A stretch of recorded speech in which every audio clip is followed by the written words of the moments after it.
Magandang umaga sa inyo lahat. Yan. Paalala lang ha. Ito ay babala.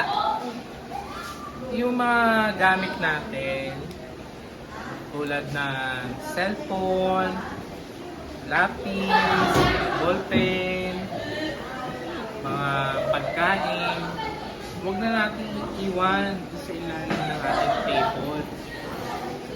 Halimbawa, yung pagkain na naiwan, masisira, mabaho. Kaya naman yung cellphone na iwan, pagka yung iba pinakuha, maybe hindi na mabalik. Pero yung iba, blessed tayo kasi nababalik. Yung mga notebook natin, nakawala. Sayang, hindi na tayo mag-harap. Kaya ingatan ang ating mga gamit. Yun lang. Maraming salamat sa inyo.